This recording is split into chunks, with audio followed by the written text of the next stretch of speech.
Boa noite a todos e todas. Gostaria de apresentar para vocês Jan Weil, autora do livro Ressignificando a Deficiência, do Modelo Social às Práticas Inclusivas na Escola. Jan é professora do City College of New York, trabalha com formação de professoras, com a disciplina de Educação Especial, então é um grande prazer recebê-la aqui. Não posso deixar de agradecer ao Programa de Pós-Graduação em Educação e Conhecimento e Inclusão Social pelo apoio recebido, a FAI, por abrigar o evento, a APAI, que também nos apoiou, a Coordenação da Especialização em Autismo, super parceira, ao CNPq, já que a vinda da Jan se enquadra também no projeto Pioneiros da Educação Especial no Brasil, Personagens, Instituições e Práticas, que é um dos projetos contemplados com o edital da Demanda Universal de 2018. Um agradecimento mais que especial aos alunos que nos auxiliam na tradução. Isabel, que traduziu a Jan ontem, Luana e Ilmer, que estão traduzindo hoje, ao Augusto, que é professor do Projeto Incluir e vai estar com a gente amanhã, e a Alice, que vai nos auxiliar na quinta. Um agradecimento aos intérpretes de Libras, que aqui estão, e, por fim, a equipe do LAPEI, sem a qual não seria possível o evento.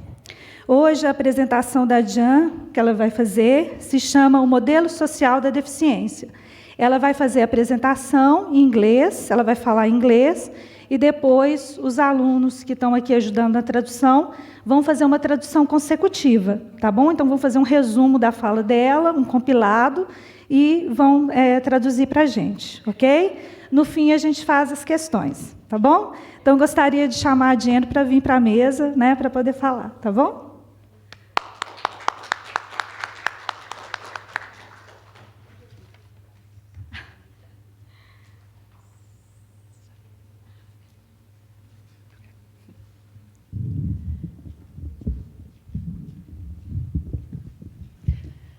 Hello.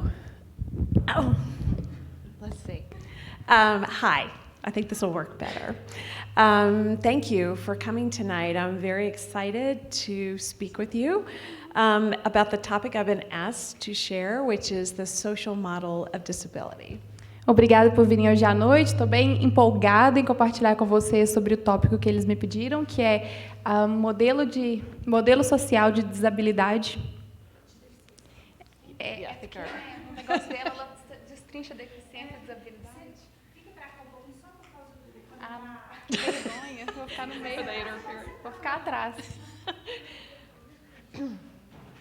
And thank you to you for interpreting. So I am a professor of disability studies and disability studies in education at the City University of New York, and that is in New York City. So the social model informs my work. So I think about the social model, I speak about it, I write about it, I teach about it. So it definitely influences much of the work that I do. Então, eu estudo deficiência, modelo social de deficiência, ensino modelo social de deficiência, trabalho com isso na Universidade da cidade de Nova York. Can you shorter your phrases? Sure. I will do that. So because I'm going to be talking about my work in New York City in the United States, I want to just sort of let you know the number of people that we have in the United States with disabilities. So there are 56.7 million Americans who have disabilities. That's about 19, almost 20% of our population, or 1 in every 5 people. Ok. Então, já que vai falar sobre as pessoas com deficiências na cidade de Nova York, na verdade, nos Estados Unidos, primeiro é importante a gente colocar os números, né? Então, tem 56,7 milhões de pessoas com deficiência em Nova York, e isso é 19% da população, ou 1 em cada 5. So, disability is the world's largest minority group, and it is one that anyone can join at any time. So it makes it a little bit different than the other types of minority groups. Deficiência é um dos maiores grupos de minorias que existem e é o único grupo que qualquer um pode se juntar a qualquer momento. E isso é que faz a diferença entre os outros grupos. So I'm going to talk first about the medical model of disability. This is the most used model in the United States when we're talking about interacting with disability. So the education system is based on the medical model, as is our system of services for adults with disabilities. So the medical model came from medicine, because before there was education or before there was rehabilitation, disability was in the purview of medical doctors. So it kind of makes sense that, that we use this model. So disability is understood as a deficit, a disorder, or a dysfunction within somebody's body, and it's the biologic or physical difference that requires a cure or some sort of treatment to restore or approximate normalcy. Então, começando falando sobre o modelo médico de deficiência, que é o modelo que é baseado na hora que a gente vai falar das escolas, né, nos Estados Unidos. E aí ele fala sobre a deficiência entendida como uma deficiência, uma desordem, uma disfunção no corpo de um indivíduo. E aí ele tem que ser tratado tem que ter cura ou tem que ter um tratamento para restaurar a normatividade. So the medicine has contributed a lot in terms of making the lives of people with disabilities better, more comfortable. So we want to acknowledge that, and technology certainly has helped as well. A medicina tem ajudado muito, né, nesse campo da deficiência, e a tecnologia também. Então, a gente agradece isso também. So in comparison to the medical model, the social model of disability acknowledges that there's a physical, biologic difference. However, they look at disability as simply part of the human experience. Disability has always been with us. We think of it as neutral. There's not any kind of hierarchy involved, like non-disabled people, or superior or anything like that. It's largely understood within a socio-political context, and we also are interested in the barriers, both physical and attitudinal, that are socially constructed and disable people with disabilities.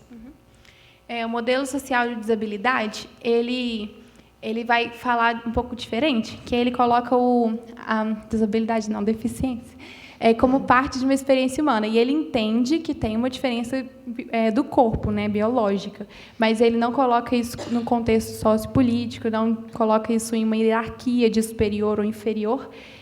E eu acho que a barreira, the barrier didn't told yet. The barrier part, right? Yes, I did. But okay, I'll say the barriers, we look at both physical and attitudinal. Okay. And they're socially constructed by people by the way they look at disability, and that's what becomes disabling. Ok. Então, a barreira, que é o jeito que a gente olha para a atitude e o físico dessa pessoa, que é o que vai fazer a deficiência. So just to make it easier, we'll look at these side by side, the differences. And so the medical model, professionals are in charge.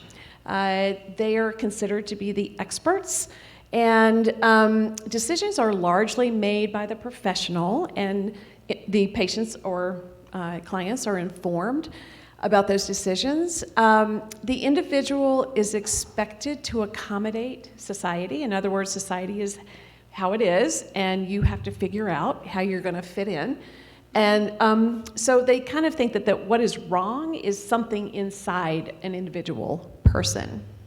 Então, para fazer ficar mais fácil, colocou um modelo médico e um modelo social um do lado do outro. Então, no modelo médico, o profissional é quem está no comando, quem fala o que é importante.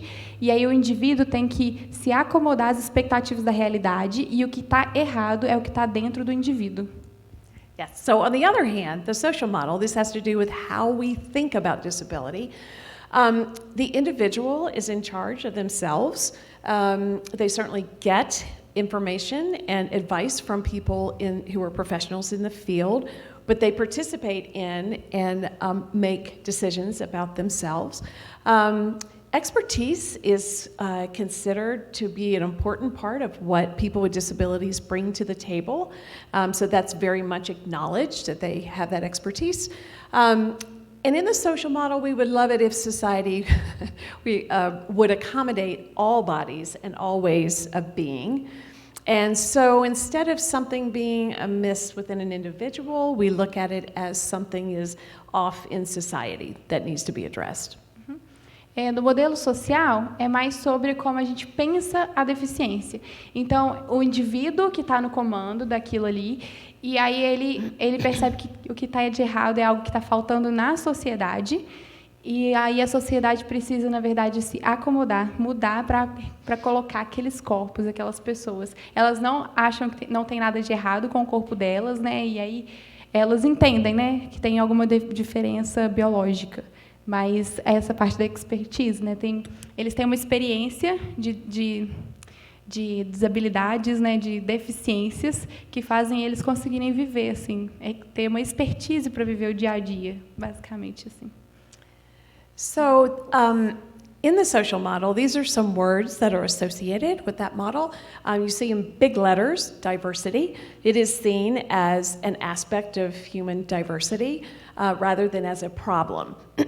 Other words you'll see up there are culture, history, social construction, ableism, that we'll talk about in a moment, policy, civil rights. So you can see that it's very much about the context in which the person with a disability lives.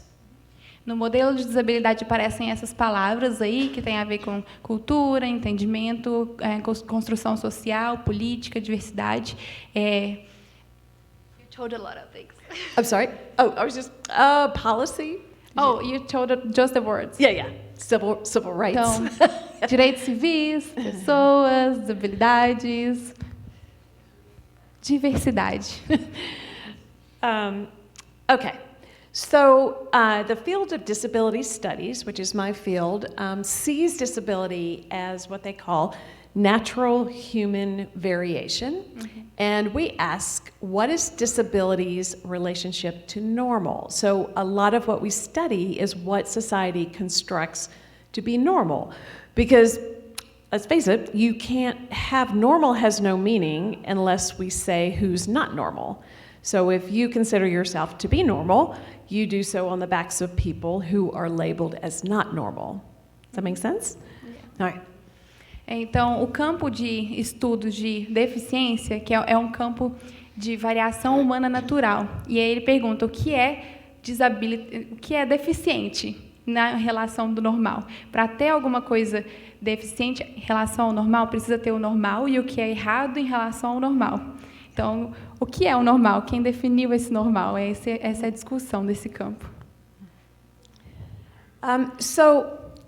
What we're interested in looking at is how normative bodies, however they're defined by a society, how they're privileged over other kinds of bodies.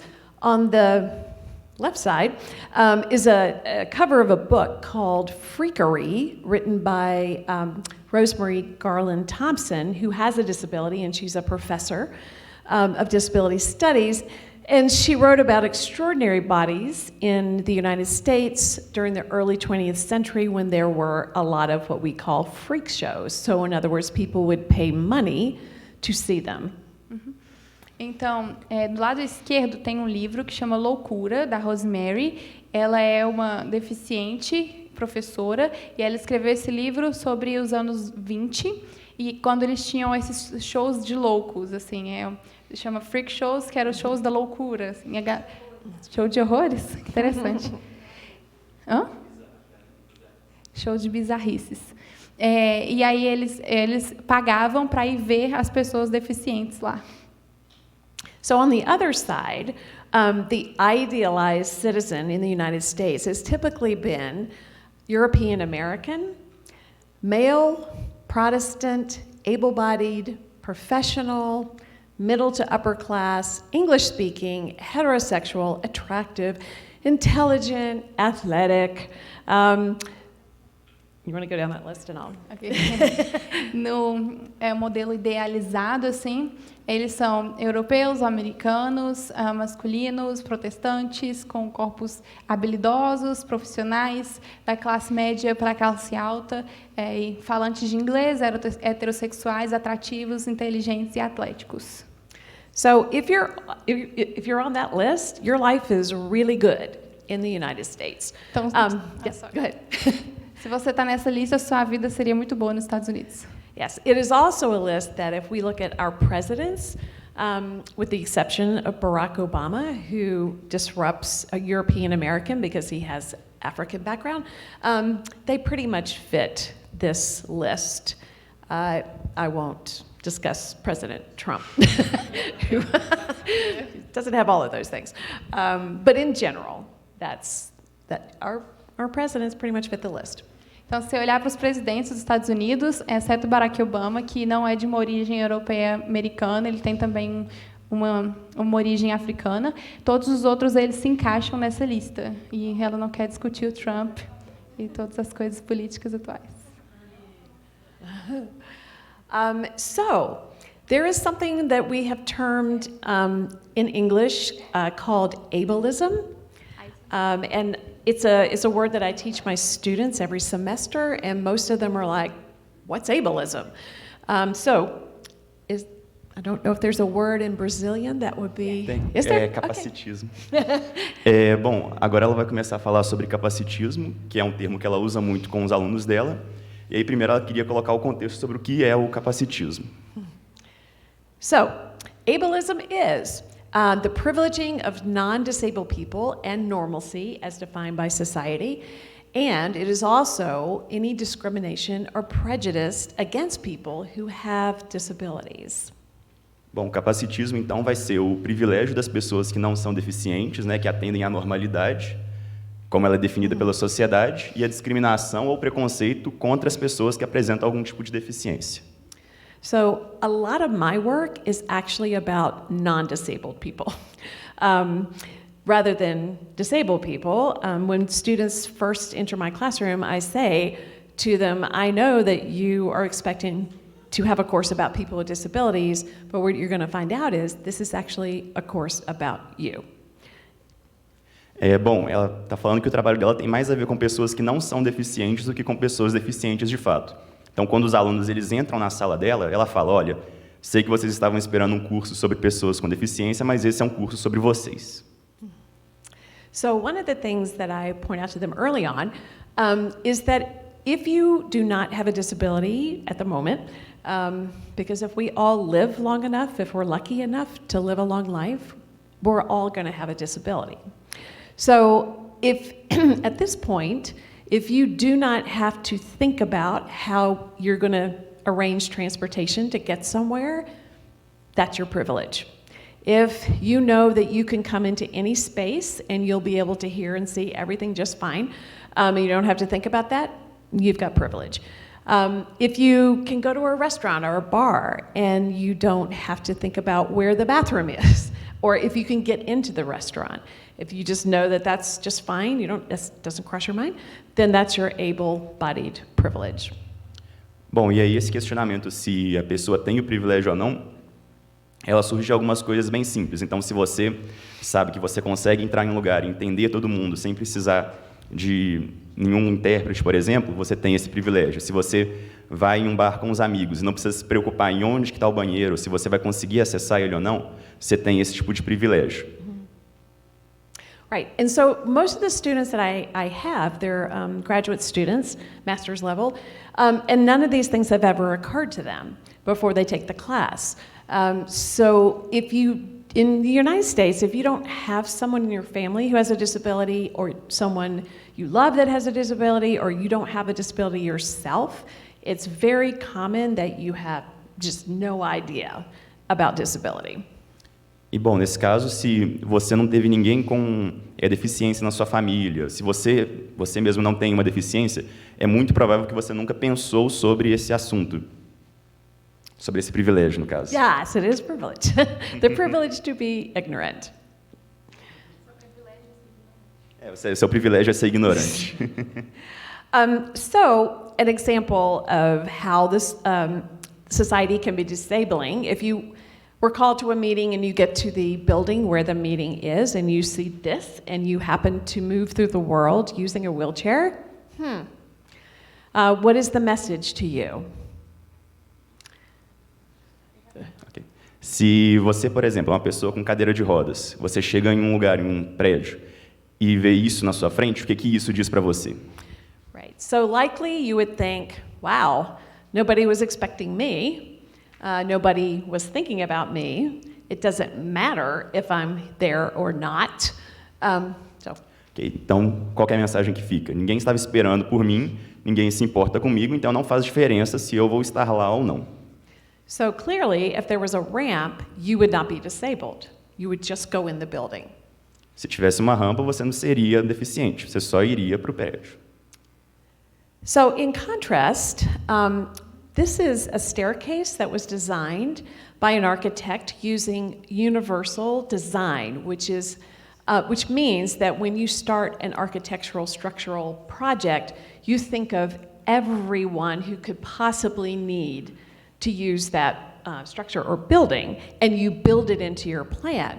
So I think this is such a beautiful structure, and you see the ramp is moving through the staircase, which is lovely, right? What a difference. And lots of people without disabilities would choose to use the ramp. Mothers with strollers, there are a lot of reasons. So when we make accommodations for people with disabilities, it is always beneficial to people without disabilities. Então, esse exemplo seria uma escada projetada por um arquiteto, que é design? Design? Universal design. Universal. Isso, design universal, que ela é pensada para poder acessar todos os tipos de pessoas. Então, pessoas que não têm deficiência podem usar esse tipo de escada, pessoas com deficiência, já que a gente tem uma rampa, e existem também um uso para pessoas que não têm deficiência, como, por exemplo, mães com carrinhos de bebê e tudo mais. Então, a conclusão é que, quando você projeta alguma coisa pensando em incluir todas as pessoas, isso vai ser benéfico para vários grupos, não só aqueles com deficiência. So I'm going to talk just a little bit about structural barriers. This is a drawing that appeared in the New York Times, one of our newspapers, just a couple of months ago, because our public transportation system is not very accessible in one of the biggest cities in the country. So you see the person in a wheelchair trying to get onto the subway, and there's a huge gap. Well, in reality, the gap is about like this. But for some people, it might as well look like that, because they cannot get across the gap. Ok, então ela quer discutir um pouquinho sobre barreiras estruturais. Isso aqui é uma ilustração que apareceu no jornal New York Times, falando sobre o seguinte. O metrô de Nova York ele não é muito acessível, e é uma das maiores cidades do mundo, para pessoas que precisam de usar cadeira de rodas. Então, o vão entre o trem e a plataforma ele não é tão grande quanto está aqui no desenho, mas para uma pessoa que precisa do mecanismo para acessar, pode parecer desse tamanho. So, most New Yorkers get around on the subway, except if you have a mobility disability. So, even if you can get onto the subway, there are not elevators at every station. So, you have to either go past, get out, figure out a way to get back. So the Transportation Authority is being sued yet again to try to make things better. Bom, e mesmo que você consiga entrar no trem, você não tem elevadores nas estações, você teria que pedir para ser levado para cima, depois ser levado para baixo de novo. Então, o mecanismo em si ele não é tão acessível para os americanos que têm algum problema com mobilidade. And then we have attitudinal barriers. And so the cartoon here says, oh, come along now, one more label and you're ready to face the world. And of course there are labels like, oh, aren't you brave, or you're a burden, or you're tragic or pathetic, less able. Ok, então, as barreiras atitudinais, que seriam os rótulos que são colocados nessas pessoas.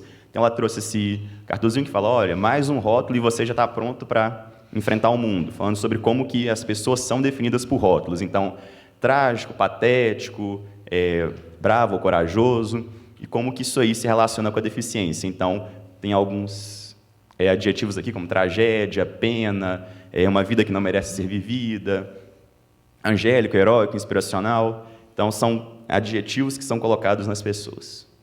Yes, so non-disabled people who have little knowledge about disability often create barriers for people with disabilities by considering them, oh, it's so tragic, or what a pity, or wow, if I ever went blind, I'd just kill myself. So life can't be worth living if you have a disability. Or they paint people with disabilities as angelic or heroic or inspirational is really big in our country. And often the inspirational stories are about able-bodied people being kind to people with disabilities. Então, esses rótulos que são pintados muitas vezes por pessoas não deficientes em cima de pessoas deficientes, giram em torno tipo, tadinho dele, que pena, nossa, se eu fosse cego eu me mataria, ou se não colocando as pessoas com deficiência como, são sempre angélicos, heróicos, as histórias são motivacionais, e muitas vezes essas histórias inspiracionais, elas têm mais a ver com pessoas que não são deficientes, ajudando pessoas deficientes do que colocando o deficiente como protagonista. So, disability does not equal tragic, but ableism does equal oppression. Bom, deficiência ela não significa tragédia, né? Porém, capacitismo sempre é sinônimo de opressão. So I want to make the point that disabilities are always marked with ideological meaning that disability is always an occasion for meaning making. So there's something that's attached to it by people in society. Então, a deficiência é sempre marcada por um significado ideológico. Então, tem sempre a ver com o que a cultura, a ideologia pensa. So, I'm going to suggest to you, from the perspective of a social model, that people with disabilities are actually an historically oppressed group. We tend to think about disability as an individual problem. You just happen to have this and you have to solve that problem. So from the other perspective, I want to take you through some history, certainly not all the history of disability, but some high points. And I will also tell you that it is the history of the northern hemisphere and also sort of the western side, because those are the influences upon my work in the United States. Okay. Because most of our immigrants started out coming from those countries. Ok. Então, falando do modelo social, hoje eu quero passar com você sobre uma ideia de que a desabilidade, a deficiência é uma opressão histórica do grupo. E aí vai passar pela história do norte do mundo e do leste, que tem muito a ver com essa opressão. You talked a lot. I know. Okay, I'll stop talking a lot. You can look to me and okay. stop. Okay. All right. So here, just think about as we go through this. The meaning of disability shifts across time and culture. Então vamos pensar sobre isso, que o significado da deficiência ele muda pelo tempo e cultura. So we're going to start with ancient Mesopotamia, so we're talking about BC, right? Mm-hmm. And at this time, so we actually have ways of knowing how they responded to disability that appeared at birth, and it was constructed as a punishment from the gods for the sins of the parents.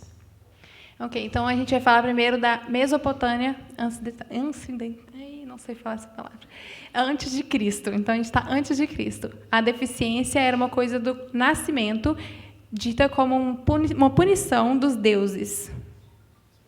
So what you'll notice as we... I what- forgot a part. Okay. I'm sorry. Então, é uma punição dos deuses por causa do que os pais fizeram. It's a team effort up here. It's a good team.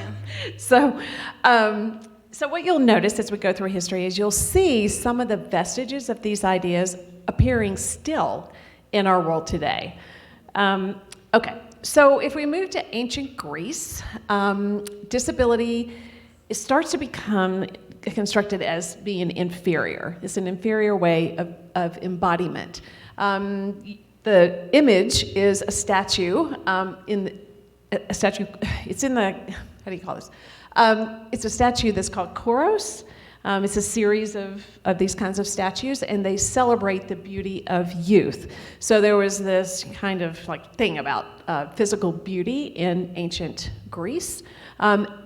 Apathete, the other Greek word, actually means exposure, and that is the name for the abyss where disabled infants would be thrown to be exposed to the elements, to die. Ok. Então, aquela ideia do antes de Cristo ainda está hoje na nossa sociedade, que a deficiência veio de um nascimento, ainda existe isso aqui na nossa sociedade. E agora, falando sobre a Grécia Antiga, já é 750 a.C., a desabilidade, a deficiência era construída como inferioridade. Aí tem essa estátua, how is called? The statue? Kouros. Kouros. E aí ela celebra a beleza da juventude. E a Apotite, ela fala um pouco da... Como fala isso? Desabilidade infantil, porque a criança ela está sem nada, ela está sem... sim, tentando dizer que a Apotite ela fala da criança como uma pessoa que depende, né? Então, por isso que aciona. É mais uma interpretação do que ela disse. Mas, enfim, é porque ela falou muito sobre a Apotite. I told them... I translate for her what I told.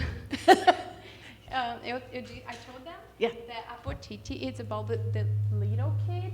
The little kid? Yes, yeah. Because it doesn't have like a lot of how to say a lot of way to do things by themselves, you know. Yes. So, Yes, é isso good. mesmo, tá? Isso mesmo. Yes, bom. Sucesso. Yes. So you can see here, by this time, they're seen as so inferior that they would actually kill them, right? Then we move to ancient Rome, and it's pretty much the same.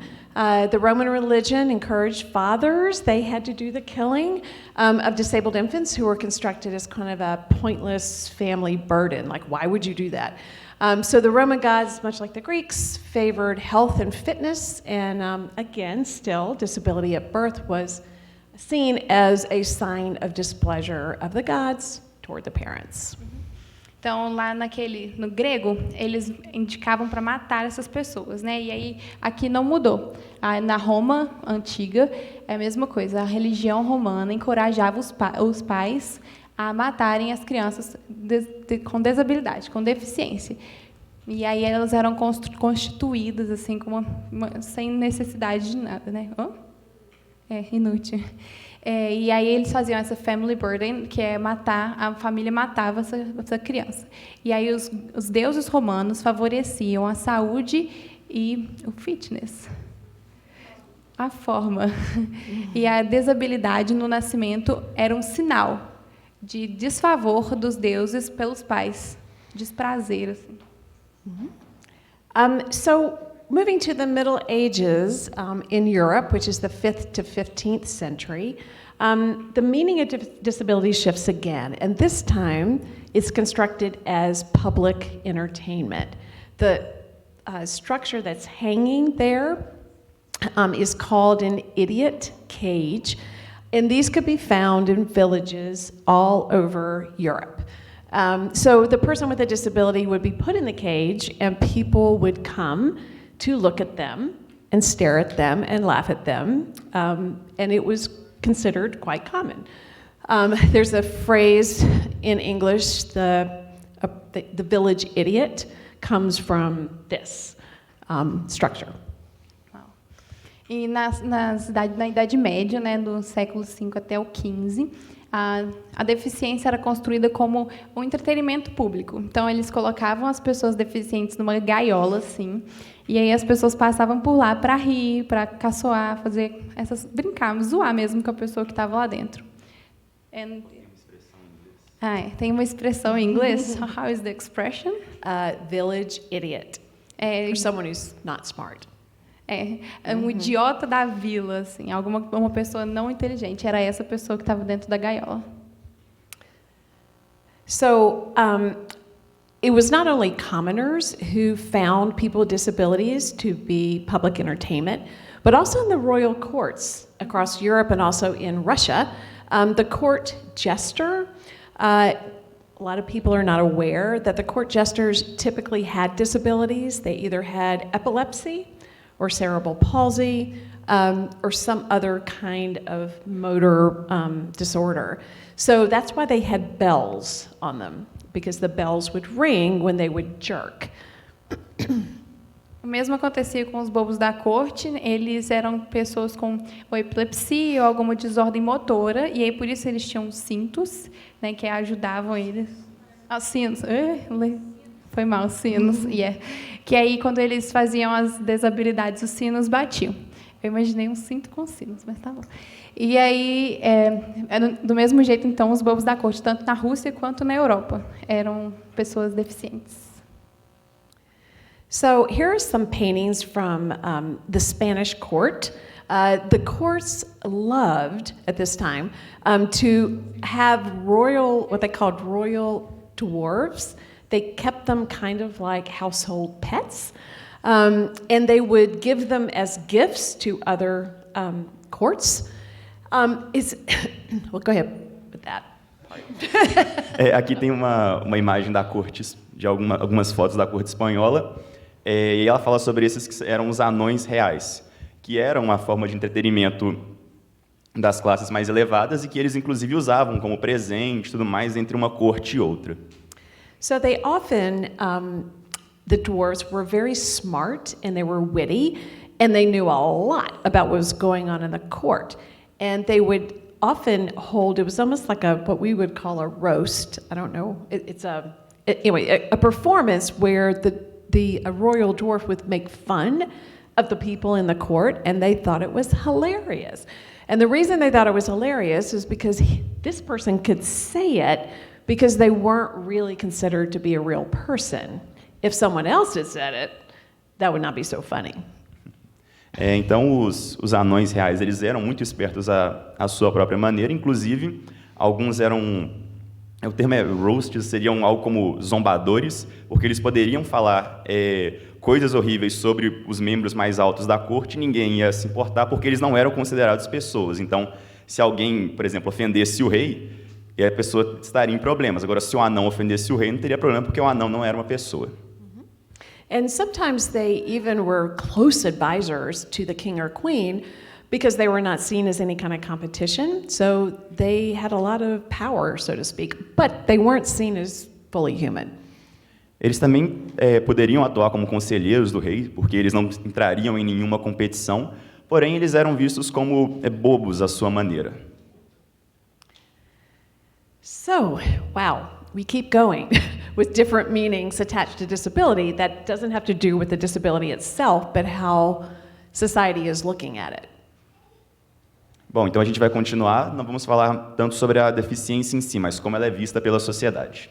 So with the rise of organized religion, Christianity, for example, disability began to be seen as an object of religious charity along with people who were poor, who had other kinds of problems.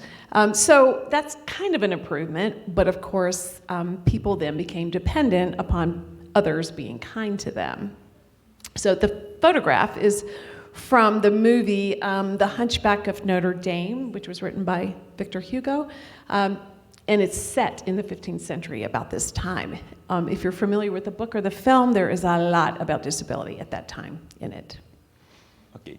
Bom, com o crescimento da religião organizada, principalmente a cristã, a deficiência ela passou a ser vista, então, como um objeto no qual a caridade cristã ou caridade religiosa ela se manifestaria. Então, é uma melhora, mas ainda assim coloca a pessoa deficiente como dependente dos outros. Então, aqui a gente tem uma foto do filme do Corcunda de Notre Dame, que é baseado no livro de Victor Hugo do século XV. Independentemente de ser o filme ou seu livro, não é uma peça sobre a deficiência, e sim sobre a atitude cristã em relação à pessoa deficiente. So, at the crossroads of the Middle Ages and the Renaissance, we have Shakespeare. And in a lot of Shakespeare, there is reference to disability. At this time, acquired disabilities were really pretty common. So there was lots. Life was rough. There was malnutrition, disease, inbreeding, accidents, warfare, hard labor. So a lot of people had disabilities at this time. So three of the characters of the plays that he had written, Richard III had scoliosis, and for a long time that was debated, and then they actually recently, like within the last 10 years, found his skeleton under a shopping center. It's really weird. In London, I think. And he did have scoliosis. And Julius Caesar had epilepsy, which is mentioned in the play a lot, but if you don't pay attention to it, you're like, really? He did? But it's in there. And Katerina, or Kate, was from Taming of the Shrew, and she is the unmarriageable wife. And she has many unmarriageable type qualities, and one of them is a limp, which is typically not performed that way, interestingly enough. Bom, e aí no meio do caminho entre a Idade Média e a Renascença, a gente vê muito a deficiência ela sendo muito retratada nas obras de arte. Então, existe a deficiência nas obras de Shakespeare, se você for lá dar uma olhada, ela está lá sempre presente, e as deficiências adquiridas, elas eram muito comuns. Então, por fatores como malnutrição, doença, incesto, guerra e trabalho pesado, outros tipos de deficiência adquiridas eram comuns. E aí tem alguns exemplos, como, por exemplo, o Ricardo III, que tinha escoliose, que isso aí era debatido há muito tempo, até que recentemente acharam um esqueleto embaixo de um shopping center em Londres, e aí confirmaram que ele realmente tinha escoliose. Júlio César, que tinha epilepsia, e Catarina, que tinha... Limp, eu não sei bem a tradução. Limp? It's... manca. Entendi. Ela era manca. Yes. He also has a lot of disability insults that characters throw at each other. Aqui tem muitas também deficiências que são insultos que os personagens trocam entre si. So it's interesting. He represents disability as part of the human condition, which we will see shifts later on. Então é interessante que ele mostra a deficiência como parte da condição humana, o que a gente vai ver que muda um pouquinho para frente. So disability also becomes constructed as poverty, and this is kind of the first place in the 1500s that we see this conflation of disability and poverty. If you couldn't work, you were in trouble, right?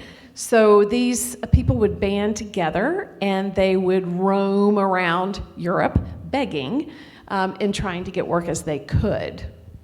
Ok, então aqui a gente começa a ver a deficiência relacionada com a pobreza.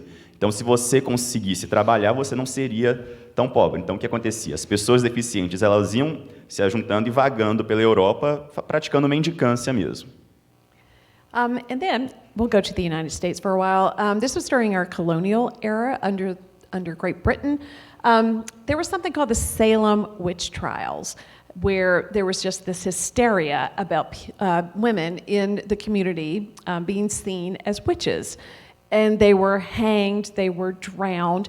What a lot of people are not aware of, certainly not all, but a good percentage of the women who were thought of as witches were actually people, again, with cerebral palsy, with epilepsy, with mental illness, that sort of thing. And so they constructed them as so evil that they had to get rid of them.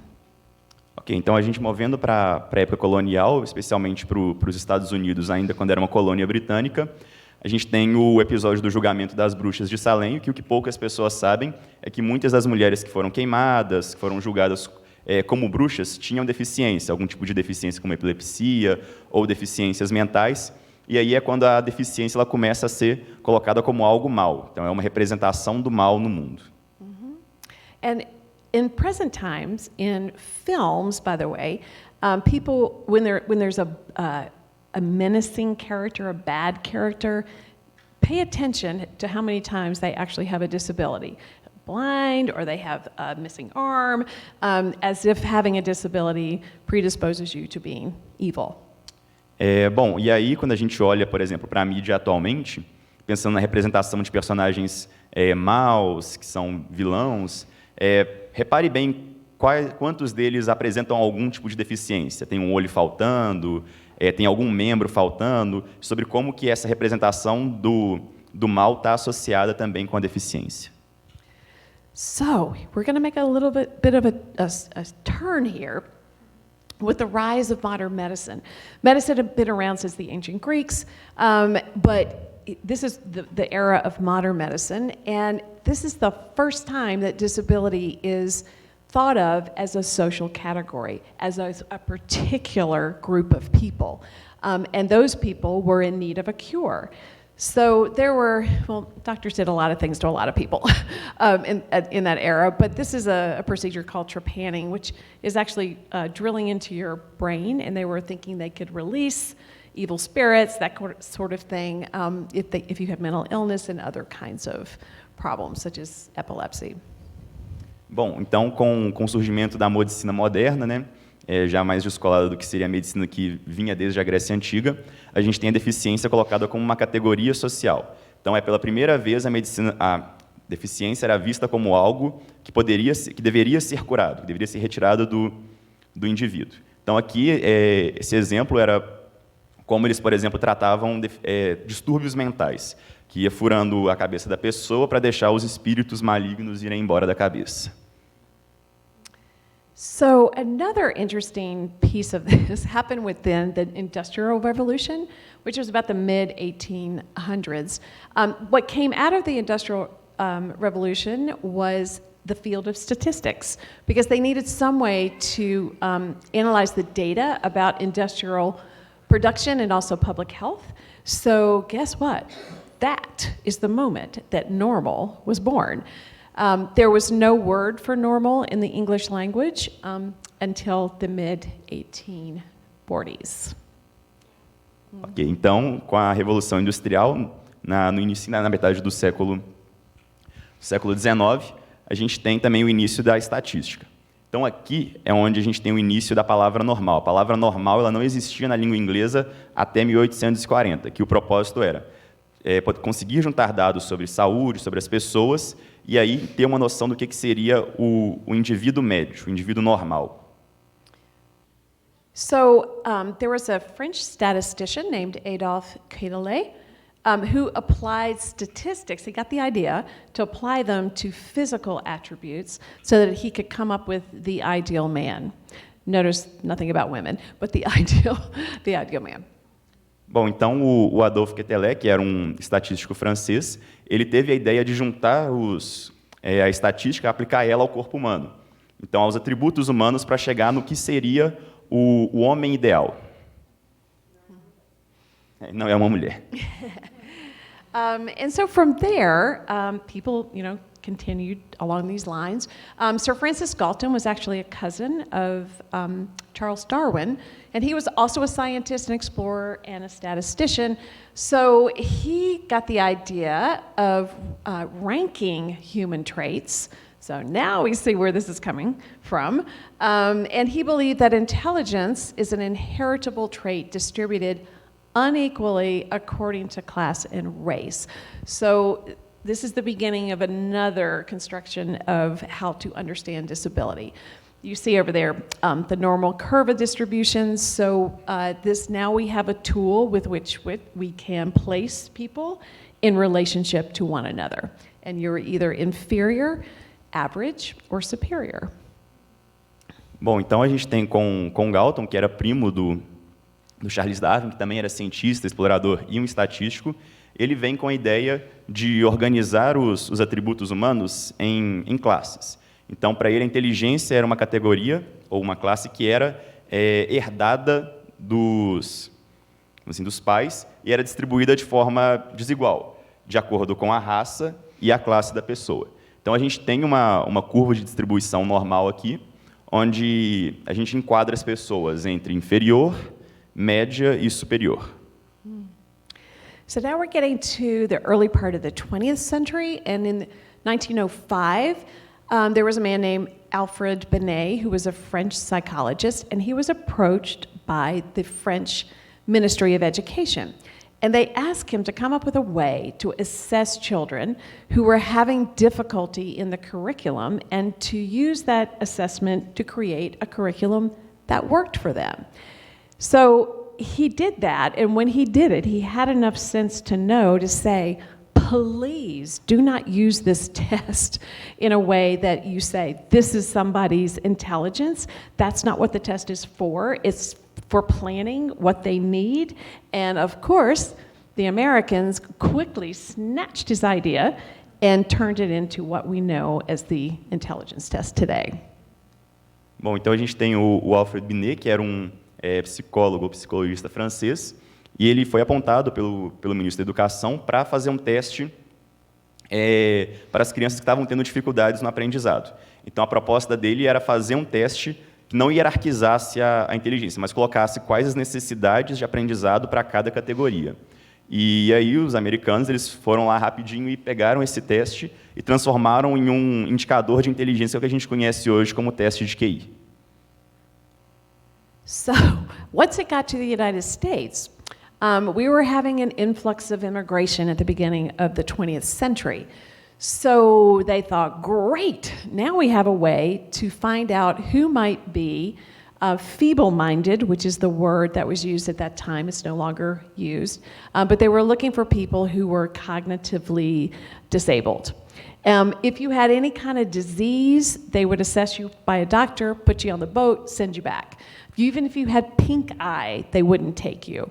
So now they had a way, science would help them to decide who was undesirable, who we were not going to let in. So here's what they did. So based on IQ test Ellis Island, which was the checkpoint in New York City, the evaluators recorded that 79% of the Italians, 80% of the Hungarians, 83% of the Jews, and 87% of Russians are feeble-minded. And they sent them back. Então, os americanos eles usaram esse teste de QI como uma ferramenta para categorizar aqueles que eram, mais vou colocar como limitados do pensamento, ou com pensamento limitado. Isso, cabeça fraca, vamos colocar assim. E isso aí era usado nos testes de deportação. Então, baseado nesses testes de QI, eles chegaram à conclusão de que 79% dos italianos, 80% dos húngaros, 83% dos judeus e 87% dos russos, eles tinham cabeça fraca, ou eram limitados. E aí a gente vê a deficiência como algo não desejável. Então, você não quer uma pessoa limitada no seu país, você manda ela de volta. So the first words that psychologists use to describe people, levels of a lack of intelligence in people, were these words: idiot, low-grade imbecile, medium imbecile, high-grade imbecile, and then a moron. So after a number of years, these words became associated, obviously, with people who were not smart, and they leaked into our vocabulary, just our everyday vocabulary. So today, even, I will say that I've seen these words more since Trump has been president on social media, but they refer to him as an idiot, an imbecile, or a moron all the time. So they had to change this because it lost its meaning as medical terms, and they replaced those terms.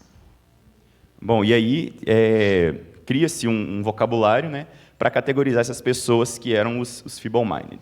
Então, vai desde idiota até imbecil de baixa grade, imbecil médio, imbecil de alta categoria, e aí tem o moron também seria um idiota, mas seria algo mais bobo, assim, um idiota mais leve. E aí ela coloca isso aí no contexto atual, falando sobre o Trump, como é que o uso excessivo disso aí faz perder o significado, mas como que essas categorias de pessoas com deficiência mental entraram no vocabulário como ofensas. So disability was also constructed, once we had these ways of measuring people and comparing them, they were constructed as people who needed to be separated from society. So we had institutions. This is an institution that was very famous in London called Bethlehem Hospital. And you can see on the slide on the upper left that, again, people were going to the asylum or the institution, and they're looking at them, and there's public entertainment. These are some actual photographs of some people in that institution. At the time, men could say, "My wife is crazy," and she'd go to the institution. So in the United States, we had institutions as well. And in the early part of the 20th century, parents were told to put their children in institutions, forget about them, never see them, turn their parental rights over to the state, and raise their other children. It was a grim era.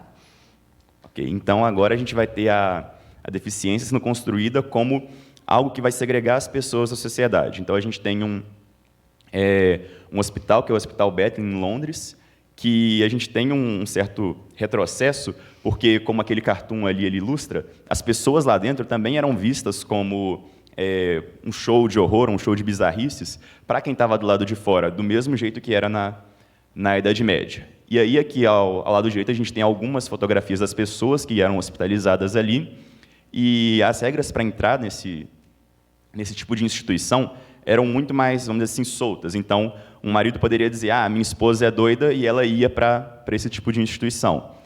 Nos Estados Unidos também tinham instituições assim no início do século XX, e os pais eram incentivados a tomar as crianças com deficiência, levar para esses lugares, e aí abrir mão dos direitos de paternidade para o Estado, que aí ele poderia criar crianças normais e deixar a criança deficiente nos cuidados do hospital. So, there was something called eugenics that emerged out of this time period as science took hold, especially in Europe and in America. There was great respect for science. And so they began to think about reproduction in ways that replicated what they knew about animals and plants and that sort of thing. So they got this idea. So the poster on the side there says, only healthy seed must be sown. Check the seeds of hereditary disease and unfitness by eugenics. So there began to be this idea that we could make perfect families. And it started off as well, that makes sense, right? We want to have people who are healthy and fit. But on the other side, it created this notion of unfitness. Bom, então aqui a gente tem o surgimento da eugenia, que toma mais força na Europa, aqui no finalzinho do século XIX, nas primeiras décadas do século XX, que era, dado o forte respeito pela ciência que as pessoas tinham, eles queriam aplicar aquilo que eles sabiam para plantas e animais no ser humano. Então, esse cartaz aqui ilustra bem isso. Ele fala, só a semente saudável deve ser semeada, então você tem que checar as sementes de doenças hereditárias, e o que não é normal, o que não é desejado, tem que ser rejeitado. Então, aqui é onde a deficiência ela é construída como algo indesejado. So this is from a document during that era, and they describe unfit human traits. They refer to feeble-mindedness again, epilepsy, criminality, insanity, alcoholism, pauperism, which is poverty. They say that runs in families and that it's inherited, and that if all marriages were eugenic, we could breed out most of this unfitness in 3 generations. On this side, you see their triangle of life. And what you have is your environment. What you do is your education. But what you are is your heritage. So you can improve your education, even change your environment, but what you really are was all settled when your parents were born. So here's the kicker. Selected parents will have better children, and this is the great aim of eugenics. Bom, isso aqui é um panfleto dessa época. Aqui à esquerda tem uma lista de traços humanos que são indesejados. Então, problemas mentais, epilepsia, criminalidade, insanidade, alcoolismo, pobreza e vários outros, eles corriam no sangue da família. Do mesmo jeito que a cor nos porquinhos da Índia. Então, se todos os casamentos eles fossem eugenistas, a gente conseguiria tirar todos esses traços da sociedade em 3 gerações. E aqui a gente tem o triângulo da vida. Então, o ambiente é o que você tem, a educação que você faz, mas o que você é a sua herança. Então, você pode melhorar a sua educação, você pode mudar o seu ambiente, mas o que está dentro de você mesmo já foi definido pelos seus pais quando você nasceu.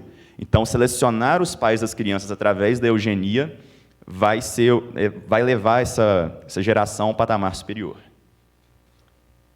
So, from this science of eugenics, Hitler now had science to create his T4 program of extermination, which was targeted at people who were disabled. There were 70,273 people who were euthanized. This was the first group. He practiced on them before he turned it to other groups that he wanted to exterminate as well. The poster says, it's a Nazi propaganda poster, 60,000 royal marks. This is what this person suffering from hereditary defects costs the community of Germans during his lifetime. Fellow citizen, that is your money too. So this idea that they were social burdens, he actually had a word for them that meant useless eaters. Bom, e aí a gente tem aqui o exemplo mais marcante disso, que é a política de exterminação de Hitler. E aqui, entre os anos de 39 e 41, mais de 70 mil pessoas com deficiência elas foram assassinadas. Isso aí era um programa eugenista. Então, a gente tem aqui do lado uma propaganda nazista que ilustra bem isso, que ele fala o seguinte, 60 mil marcos é isso que uma pessoa que sofre dessa doença hereditária custa à comunidade alemã. Então, amigo cidadão, esse aí é o seu dinheiro também. A ideia era pintar essas pessoas como inúteis para a sociedade e, além disso, elas eram um custo maior para quem trabalhava de verdade. So, disability was also constructed as a social burden in America at this time. You can see on the left, some people are born to be a burden on the rest. Little posters saying that kind of thing. And there's a newspaper article on the right. He's going to let her baby die, this woman says. It's for the best. So the headline reads, "Doctor to let defective baby expire unaided." So we're right back where we started, right? With infants being exposed to the elements and being left to die.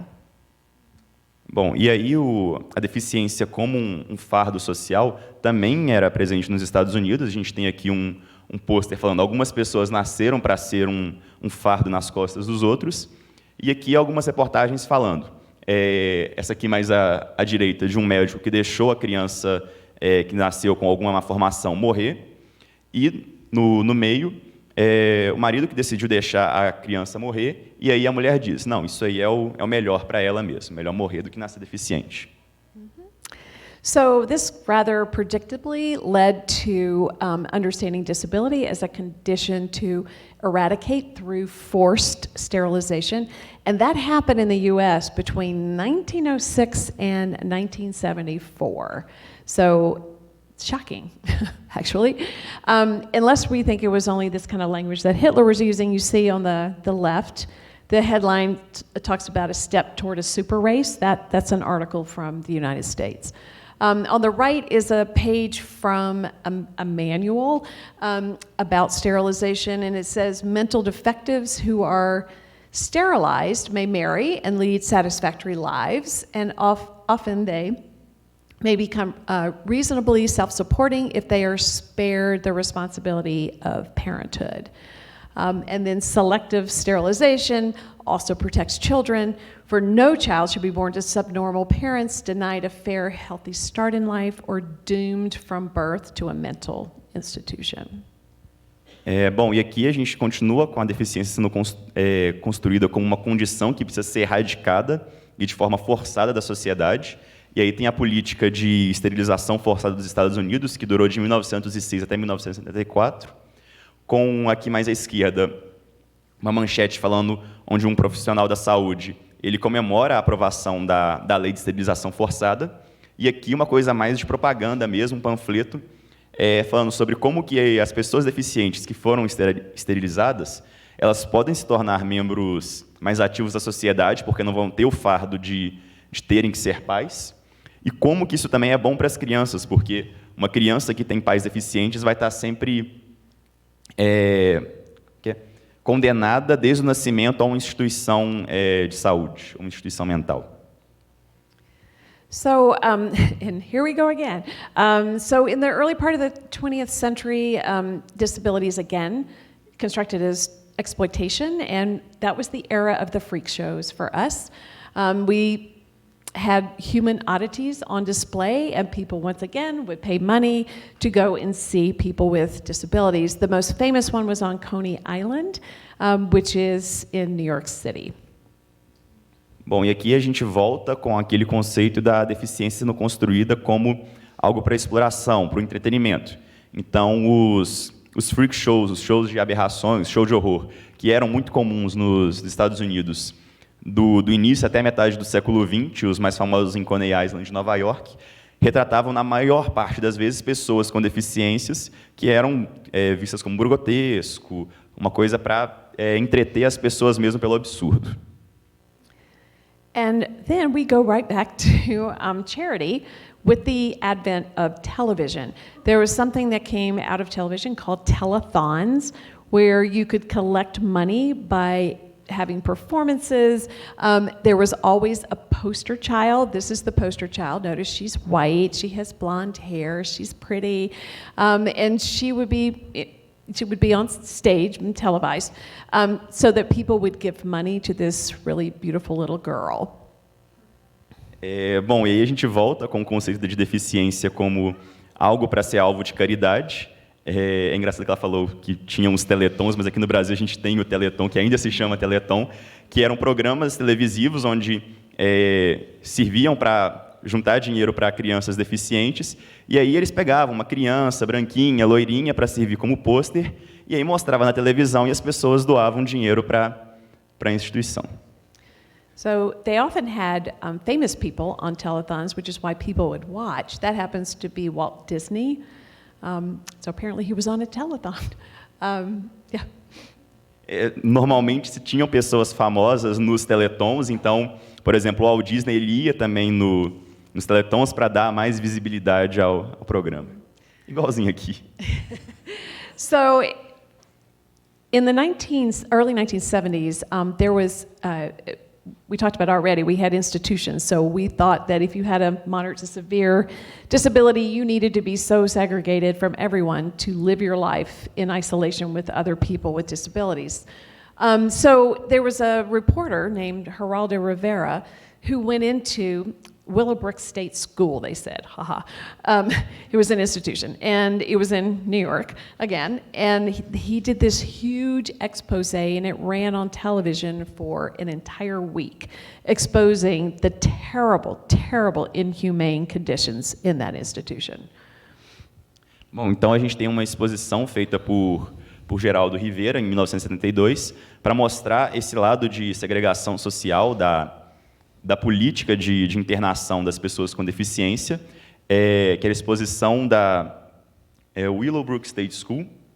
E essa exposição ficou por uma semana na televisão mostrando todo o horror que era as instituições de saúde mental dos Estados Unidos. Isso, que elas eram desumanizadas. So, finally, some good news here.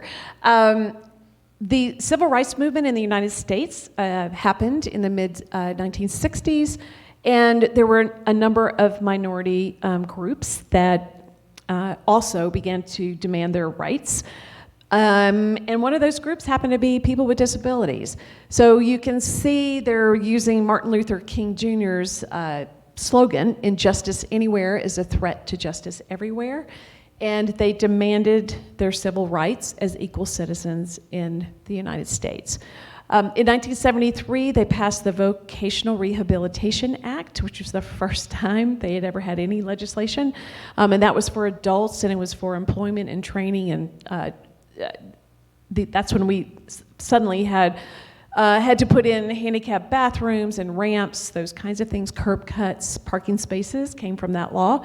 In 1975, just 2 years later, the Education of All Handicapped Children Act was passed. So that was our special education law that is in place today.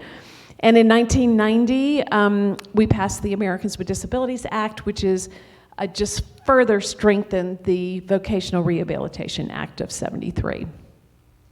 Bom, e aqui a gente tem a deficiência, então, ela sendo colocada lado a lado com a discussão de direitos civis, não do lado a lado, mas dentro da discussão de direitos civis. Então, a gente tem aqui alguns exemplos com frases do Martin Luther King, onde a injustiça em qualquer lugar é uma ameaça à justiça em todo lugar. E aí tem algumas datas importantes que, em 73, a gente teve os Estados Unidos tiveram, né, o ato de vocação reabilitacional, que estava mais relacionado a parte de estruturas, rampas e etc., ou a treinamento de pessoas adultas com deficiência. Em 75, o ato de educação para todas as crianças com deficiência. E em 90, o ADA, que é o ato para americanos com deficiência, que é o maior marco, vamos dizer assim, do movimento de luta das pessoas com deficiência. So here are just some more images of that civil rights era. The slogan, "Nothing about us without us," means that we don't want people making decisions about us or making assumptions about us, that we want to take control of our own lives. Another poster up there says, "Your attitude might be my barrier." Aqui, as pessoas com deficiência construíram os direitos civis delas. E aí tem um cartaz que fala nada para nós sem nós, e um outro que a sua atitude pode ser a minha barreira. So have I convinced you that people with disabilities are a historically oppressed group? Very much so, right? Isso tem a ver com as pessoas com deficiência serem um grupo muito oprimido ao longo da história. Obrigada. So what does all this mean?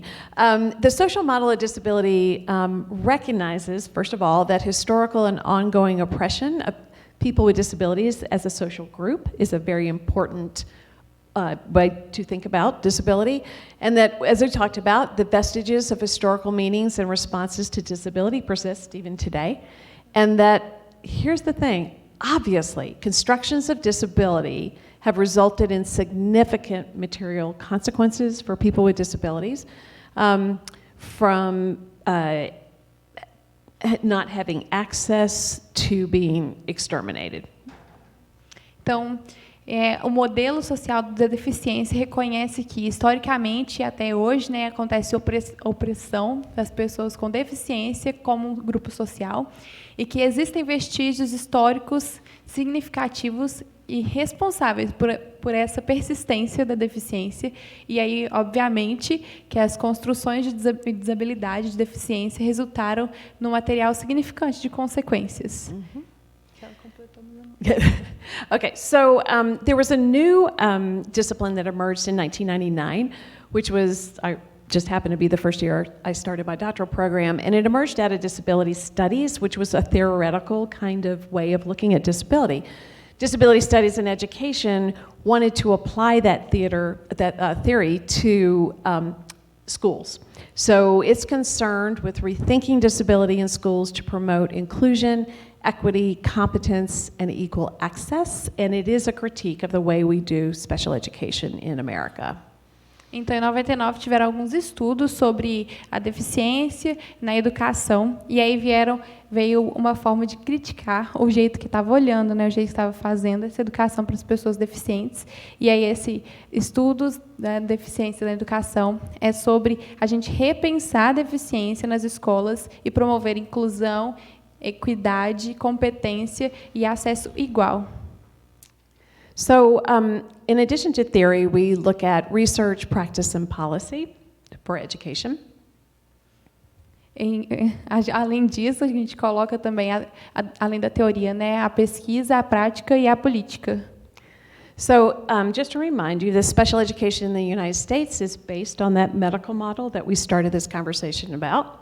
Então, só para te lembrar, a educação especial nos Estados Unidos é baseada no modelo médico que a gente começou falando aqui. So what we know about that model is that there have been a lot of unintended consequences of special education in the U.S. So we obviously meant to do right by children with disabilities when we passed this law, and particularly the parents who were the impetus behind the passage of that law. But what we have found out is that there are some social and political issues that make things turn out a little differently. So Então, quando a gente fala dessas leis, das leis que foram colocadas lá para deficiência, a gente acha que a gente está fazendo, né, muito para as pessoas deficientes, os pais ficam felizes com essas leis, mas a gente tem problemas politicals and political and issues, right? Political and social issues. Sociais e políticos, problemas sociais e políticos aí. So we know that there are more children who are Black and Latina or Latino and Latina students labeled in segregated special education classes, and that has been true almost since the law started. It's not possible that they have a greater rate of disability than the white race, for example. Larger percentage of special ed students drop out of high school than non-disabled students, even though they've been in special ed for many, many years. We know that there's a school-to-prison pipeline, which means that it is more likely for students who have trouble with reading, writing, mathematics, etc., to end up in prison. So it's like, yikes, there's a lot of research about how many students from special education classes actually end up in prison at some point. There is also underemployment and unemployment after they do graduate.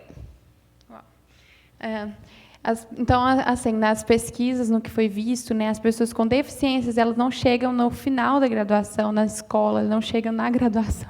Muitos deles acabam, mesmo tendo muitos e muitos anos de inclusão, de estudos, eles não chegam até lá. E aí, muitas das pessoas com deficiência, eles terminam, depois de estudar uns anos na prisão, que eu achei bem interessante. E uma grande porcentagem dessas pessoas, eles saem da escola sem emprego, como se ele tivesse não aprendido nada ali da escola especial, mesmo sendo escola especial. Estou bem chocada. Sobre representação. Overrepresentation. Okay.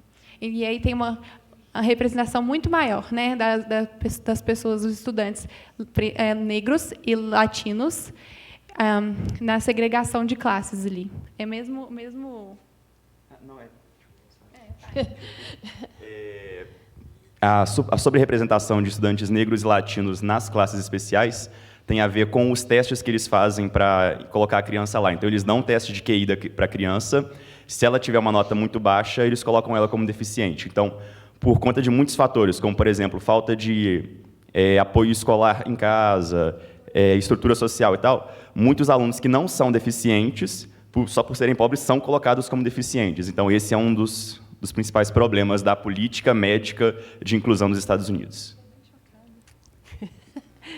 So if we look at the medical model versus disability studies and education, how is special education conceptualized under each of these models? So if we look at the medical model, it is going on the assumption that disabilities are these pathological conditions or deficits that students have, that this process that we have of diagnosing them is completely objective, and it's useful to the students. Special ed is rationally conceived, and it benefits the diagnosed students, and that progress results from improvements that we make in our diagnoses and also in our instructional interventions. So that's what we think special ed is doing in the United States, but I just showed you the unintended consequences, which begs to say that things are not exactly like that. Então, como é que esse SPEED, que é esse teste, né, está conceitualizando as pessoas nesse modelo? Foi mal, é porque ela está falando do teste QI junto. Então, primeiro, no modelo médico, as desabilidades, deficiências são patologias, são condições de patologia que os estudantes têm. E aí o segundo, tem diferenças diagnósticas que são objetivas e usuais. E esse modelo de educação especial é racional e dá benefícios diagnósticos para o estudante. O resultado progressivo dá um incremento no diagnóstico e nas intervenções institucionais. Well, it says the battery is getting low. Tem carregador? Let's see.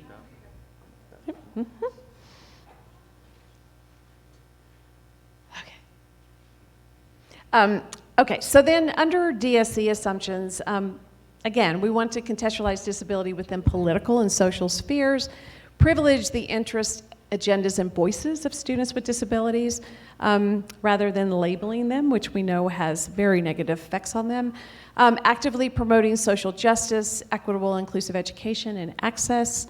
And we always want to operate under the assumption of student competence rather than the deficit models of disability that we currently have in special ed.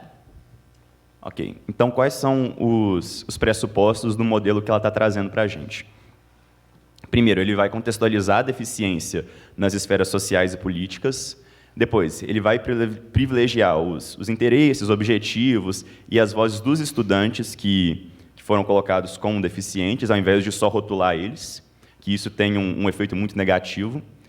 Promover ativamente justiça social, equidade e educação inclusiva e acessível, e acesso à educação, né, vamos colocar assim. E ele opera segundo um pressuposto de que você tem que colocar o estudante para fazer aquilo que ele é capaz, ao invés de criar um modelo para a deficiência dele. Então, trabalhe com o estudante na capacidade dele, vamos colocar assim. We're almost there. We're almost done. So here's what I want you to know. You can legislate policy, but you can't legislate attitude. Bom, então você pode legislar em cima da política, só que você não pode legislar em cima da atitude. So here's where I am at this point after being in this field for a really, really long time, that I think we have to concentrate on changing cultural ideas about disability through authentic representation of disabilities if we're ever going to make a change. And I do this in two ways right now, is through teacher education and also through television, film, theater, social media, because if you do not have disability in your family, in your life, where do you get your ideas about disability? That's where. You get it from film, TV, theater, etc. And generally, those are not great sources of information. Not to mention the fact that there are so few people with disabilities featured in those venues. Então, mudar a cultura, que seria o próximo passo para fazer uma mudança real nas políticas de inclusão. Então, isso seria feito com uma representação autêntica, então, representação das pessoas com deficiência, e em duas esferas principais. A primeira é na educação dos professores, ensinar os professores a lidar com o aluno deficiente, e a segunda é através da mídia, televisão, filme, teatro e redes sociais. Por que isso é importante? Se você não tem uma pessoa deficiente na sua família, de onde que você vai tirar informações sobre as pessoas com deficiência? Da mídia. E, no geral, a mídia não é uma fonte confiável para esse tipo de coisa, porque, além de estigmatizar a pessoa com deficiência, a representatividade lá dentro ainda é muito pequena. Uh-oh. It's not moving.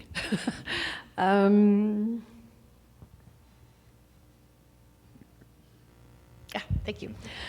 So with teacher education, typically teachers are taught about what the disabilities are and how to work with them in their classrooms.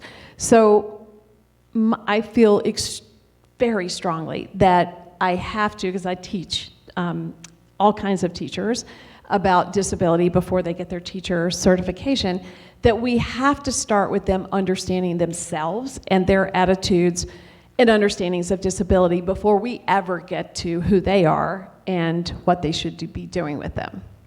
Bom, então, primeiro, a conversa tem que partir dos professores, tem que ensinar os professores o que é a criança com deficiência, como lidar com ela, as melhores formas de fazer isso antes de falar em como ele vai planejar uma aula para uma criança com deficiência, ou como que ele vai inserir ela na sala de aula, você primeiro precisa falar sobre quem essa criança é. So, for example, one of the first things we do is talk about ableism in language. So, in the English language in America, there are many ableist words, phrases, and metaphors that function as shorthand for undesirability, and you just use something with a disability. So, for example, you can say something like, what a moron, instead of saying, what a person who doesn't get it, right? Like they use something about disability to always say it's bad. Date him, he's like a midget. That is so retarded. We call that the R word, instead of saying whatever you mean by that. And it's rampant in our language. So the first thing I do is to get them to recognize that, and also to talk with them about strategies for helping children to understand what this language does. Because the way we talk about disability shapes the way we think about disability and how we respond to disability. Bom, então ela quer falar agora sobre o capacitismo na língua, e isso é uma coisa importante, porque o jeito como a gente fala sobre a deficiência também é o jeito como a gente pensa na deficiência. Então, aqui a gente tem alguns exemplos que ela menciona na língua inglesa, mas boa parte deles tem um correspondente em português. Então, como um cego guiando cego, por exemplo, seria uma frase capacitista. Sério, você é surdo, é uma frase capacitista. Nossa, que retardado, é uma frase capacitista. Esse tipo de coisa. Você está fora dos seus medicamentos hoje, você não tomou seus remédios hoje, também é uma frase capacitista, etc. So I just want to say just briefly about some of the things that I have teachers do.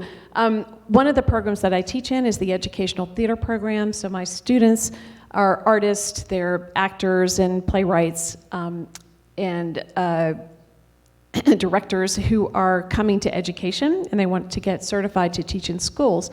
So for example, and this is pretty much what I do with most of the classes, we start with disability narratives. So that voice of people who are disabled speaking for themselves is always front and center. They read books that are written by people with disabilities. They get on social media, because that is a fabulous place for voices of disabilities to emerge. YouTube, blogs, etc. We watch documentaries that feature disabilities, so real-life stories. We critique Hollywood films, and it's gone. Good night. I knew. Oh, I don't think it's gone. It's out. It's the battery. Bom, só sumarizando o que estava... That's a good place to end. Era uma proposta de intervenção, onde se criava um ambiente de teatro, só que voltado para pessoas com deficiência. Não só teatro, mas vários outros tipos de mídia. Então, se relacionava para as crianças com deficiência e crianças do ensino regular, documentários sobre pessoas com deficiências e protagonizados por pessoas com deficiência, blogs, mídias sociais, todo tipo de instrumento midiático que você consegue dar protagonismo para alguém com deficiência, para a criança em si começar a ter contato com todo tipo de pessoa com deficiência, vamos colocar assim. That was very good. So another thing that I do is I have them go out for field work and find theater companies that have both disabled and non-disabled members, dance companies in the same way. They go see theater shows that have disability themes. Booting back up. And they also go to sensory-friendly performances, which in the United States means that they have special performances for children and their families who have autism. So the lights are up, they have them walk around on the stage, they teach them, what theater is about, that sort of thing. Então, um outro exemplo seria levar crianças para um show com pessoas com deficiência que estão sendo protagonistas, como, por exemplo, peças de teatro com crianças com autismo. Yes. So we just inundate them both in what people with disabilities say to us about their experiences, as well as for them to see examples of how competent people with disabilities are in the arts, and to see examples and models so that they can do that with their own students. E aí, através desses modelos de pessoas com deficiência nas artes e na mídia, a criança com deficiência ela consegue se espelhar e ver aquilo nela mesma. Okay. No, it's doing that again. Did you get it to move before? Aha. Okay. And so what we also teach teachers is that if you're going to create inclusive communities, you must affirm human diversity within the school curricula. So children need to see disability represented in the same way that they see race, class, and gender, and it's across all subject areas: literature, science, social studies, mathematics, arts, because we never study people who have disabilities and what they have contributed. Just as we include contributions of women and people of color in school curricula, so must we include persons with disabilities. E, bom, se a gente quer criar um currículo escolar que seja inclusivo, a gente precisa, então, colocar a diversidade humana em todas as suas formas lá dentro. E isso inclui as pessoas com deficiência. Então, a gente precisa ver elas do mesmo jeito que a gente vê a discussão de gênero, raça e etc. Do mesmo jeito que agora a gente está começando a ter maior visibilidade das contribuições das pessoas negras, mulheres, nas ciências no geral, a gente precisa ter isso para as pessoas com deficiência dentro do currículo escolar. Coming back to disability representation on screen, because that is a primary source of how people learn about disability, here are some statistics. So what we know is that only 2.7% of characters are in the 100 highest earning movies of 2016 had a disability. If you remember the very first slide, we have almost 20% of our population who has a disability. Among regular characters, just on primetime television, the United States, 2018-2019, 2.1% had disabilities. Among disabled characters in the top TV shows in 2016, only 4.8% were played by actors who actually had that disability. So there's a real issue with non-disabled actors playing disabled. And among streaming shows, it's slightly better because they have a little more leeway. The figure was slightly higher at 12.6% played by disabled actors. So how do we change cultural attitudes if we do not change the representation of disability on screen? They need to see themselves, people need to see people with disabilities on screen. Bom, e aí trazendo aqui algumas estatísticas pensando no papel da mídia, só 2,7% dos personagens dos 100 filmes com maior bilheteria em 2016, eles tinham alguma deficiência. Dos personagens que aparecem recorrentemente nas séries entre 2018 e 2019, só 2,1% tinham alguma deficiência, e entre esses personagens que tinham alguma deficiência que foram representados nos 10 maiores shows de 2016, só 4,8% eram interpretados por atores que realmente tinham aquela deficiência. Então, são 4,8% de 2,1%, que já é um número bem pequeno. E nos serviços de streaming, isso é um pouquinho melhor, sendo 12,6%, quase 13%, de um número que já é pequeno, que era representado por atores com deficiência. Então, como que a gente muda as nossas atitudes se a gente não consegue mudar a representatividade das pessoas com deficiência na cultura? A pessoa com deficiência ela precisa se ver lá dentro para ela, então, ter essa sensação de inclusão. There is a moment going on in the United States, particularly in New York City and Los Angeles, where a lot of this work is done. There's something happening. They're starting to gain momentum, and by they I mean actors with disabilities and also playwrights with disabilities and screenwriters with disabilities, because they want to bring authentic representation to the public. E está tendo um movimento muito forte agora, enquanto a gente está falando, principalmente na Nova York e em Los Angeles, de atores, diretores, roteiristas que têm deficiência, que querem melhorar a representatividade das pessoas na mídia. So one very exciting thing happened June of this year. Ali Stroker, an actress who is an amazing singer, was one of the leads in a revival of the play Oklahoma, very famous musical in America. And she was the first actor in a wheelchair to win a Tony, which is the highest award for any actor in America. So that was, this has started kind of, I hope, is going to be some kind of revolution. And that is it. Thank you for your attention.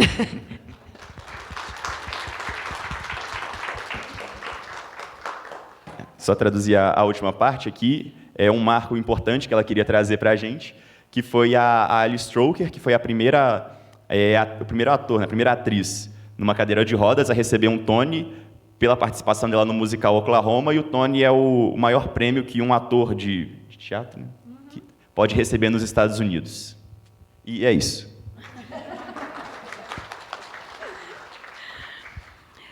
Então, agora é a hora de aproveitar a presença da Jen aqui. Quem quiser conversar, é um bate-papo mesmo, então, fazer alguma pergunta, né, discutir alguma questão, vamos aproveitar a presença dela aqui.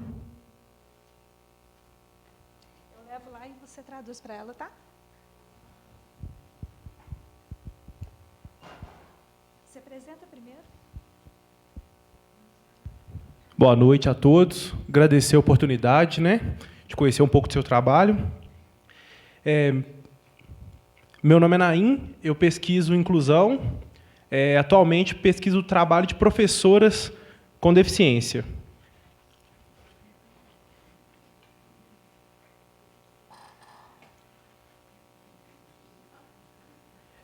Aqui no Brasil, a questão da inclusão no mercado de trabalho, ela é muito recente, é muito incipiente.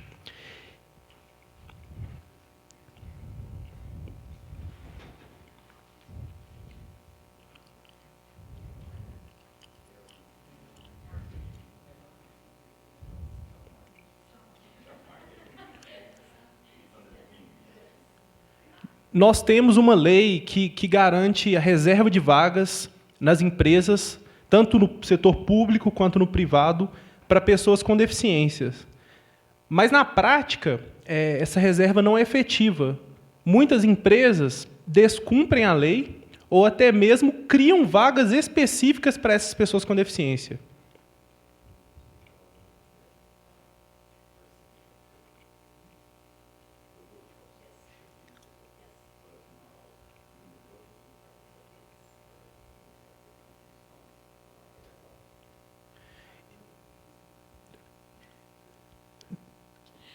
Não, eu...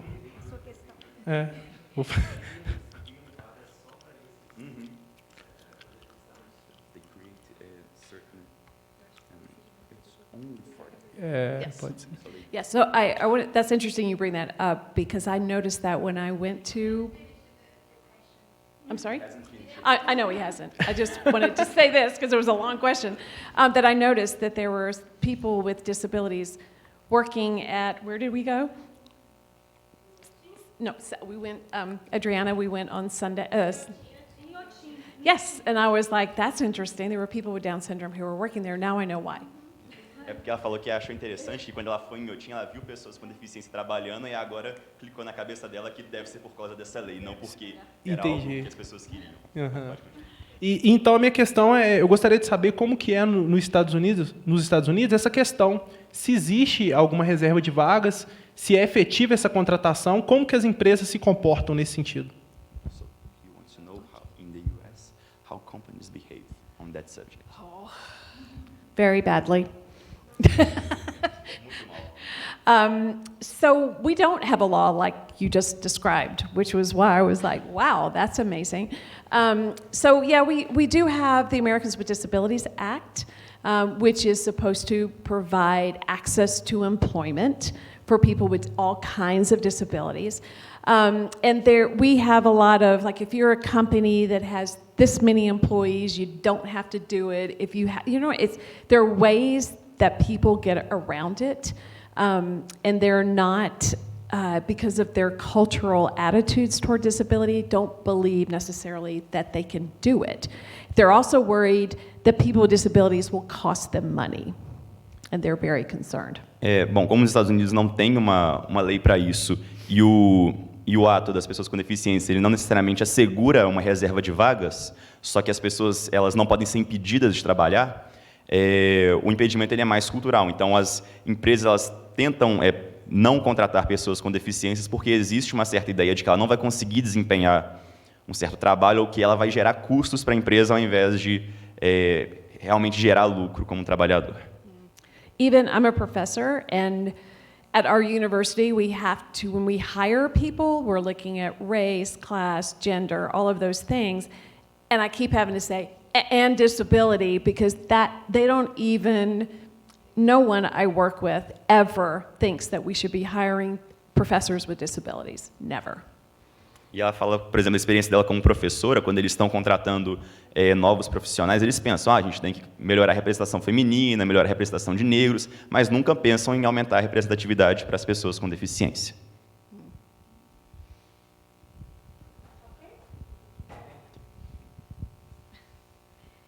Aqui, depois aí, pode ser? Um minutinho só, tá bom?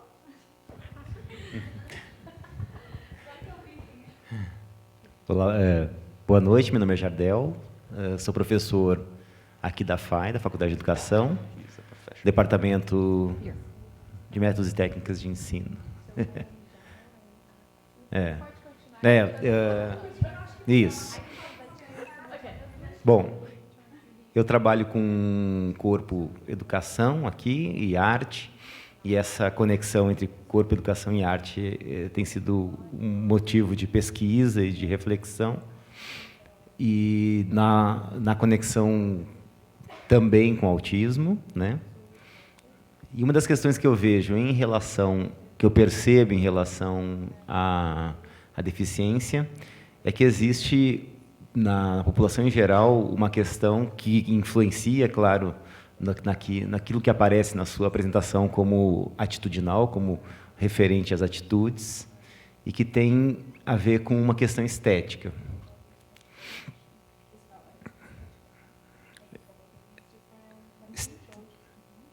E eu acho que esse é um ponto, por uma questão de algumas preconcepções que tem a ver com a forma como a gente se relaciona com as mídias, com os filmes, e isso aparece também na nossa relação com a deficiência. E eu percebo que isso é um ponto que talvez a arte pode tocar e deve tocar, justamente ampliando talvez o repertório. E eu gostaria de ouvir de você como que você percebe isso, como que você vê isso no trabalho com teatro, no trabalho das mídias nos Estados Unidos. I believe that art is going to save us. I'm at this point after decades of doing this work. It inspired me enough to go back and get a second master's degree in applied theater because I wanted to know more about how I could integrate theater and disability, because people learn by stories. We know that. And so theater, film, because I don't know another way to change people's attitudes. This is the direction that I'm on now. If they can see disabled people on stage, if disabled people can write their own stories and perform them, dancers with disabilities are doing remarkable work. Beautiful movements that we don't even know about that come out of their artistry. So I'm convinced that this is the direction that we have to go in, because clearly the schools can't do it all, and they're not changing attitudes enough. In the last 40 years, yes, it's improved somewhat, but we're in a dire situation of needing to change. Bom, ela fala que esse é um assunto que para ela é muito caro, porque ela, inclusive, se estudou muito mais sobre o teatro e deficiência no mestrado dela, e ela acredita que as pessoas aprendem através das histórias. Então, aumentar a representatividade de pessoas com deficiência no teatro, no cinema, ela ressaltou que, por exemplo, na dança, existe uma participação muito bacana das pessoas com deficiência, é o tipo de coisa que vai mudar a forma como as pessoas veem a deficiência. Claro, a gente teve alguns avanços na política nos últimos 40 anos, mas a mudança cultural mesmo, ela vem através da mídia que as pessoas consomem. So if you think about it, when the world is not made for you, and you have to think up a zillion different ways that you have to figure out how to be in that world. These are people with disability are some of the most creative humans on the planet. Então, pensando na situação delas, onde você tem todo um contexto de um mundo que não é planejado para você, você tem que se virar de alguma forma. Então, as pessoas com deficiência acabam sendo as pessoas mais criativas justamente por conta das barreiras que são impostas sobre elas. And they bring beautiful things to the stage. E elas trazem coisas lindas para o palco.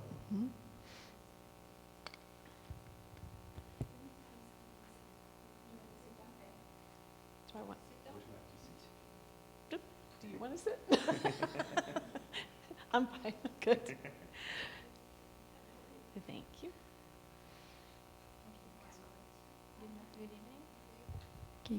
Boa noite. Meu nome é Elaine. Eu trabalho na Secretaria Municipal de Educação com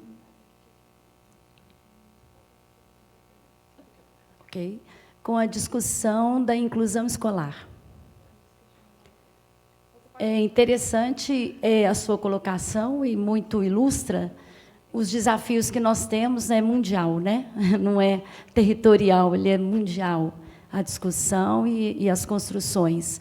Mas eu tenho uma curiosidade de saber se existe uma política de inclusão escolar que permeie, que direcione a inclusão das crianças com deficiência na escola, da educação infantil, aos segmentos da educação de jovens e adultos, se existe, né? E como se dá essa política, né?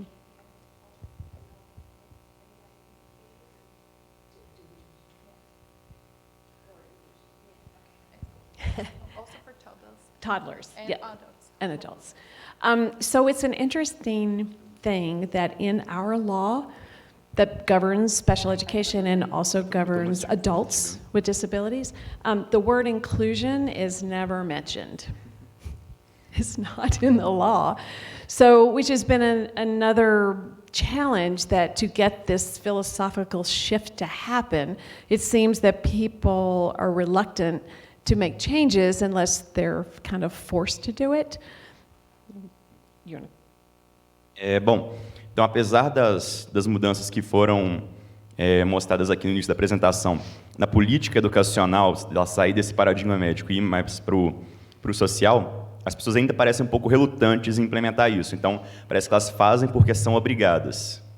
So schools have started doing more inclusive work because, this is the reason, they get funding from the state and they get funding from the government for disabled students. So in New York City, for example, they used to get more money to have more students in special ed. Then they switched it 10 years ago, I think. And they get more money if they put children with disabilities in general ed classrooms.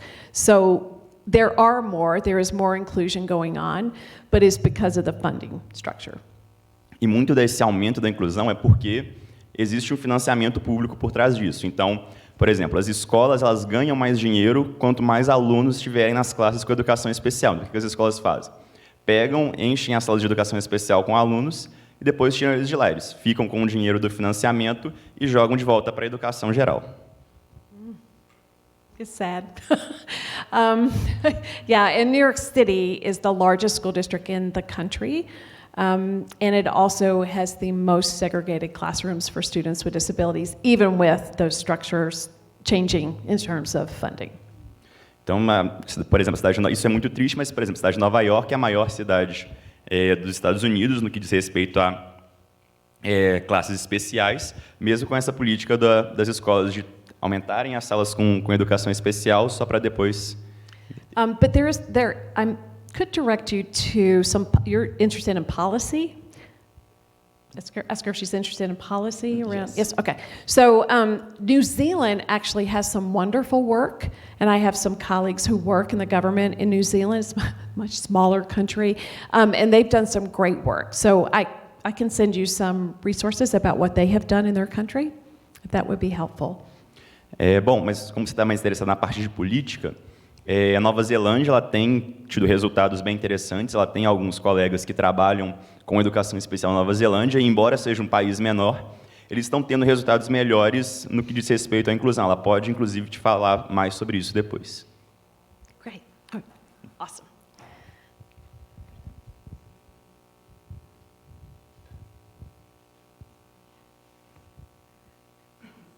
Bom, eu me chamo Mônica.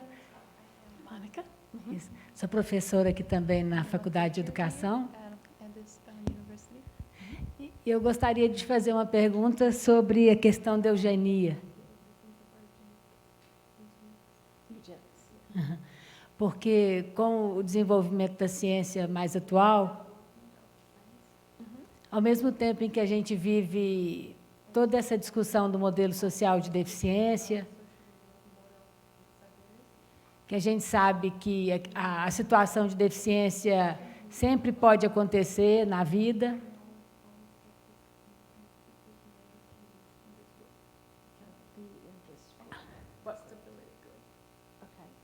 A gente também vive muitas vezes com um fortalecimento do discurso da prevenção, que às vezes se aproxima muito também de uma... Que muitas vezes, quando é muito exacerbado, às vezes aproxima muito também, parece, de um projeto de uma raça perfeita.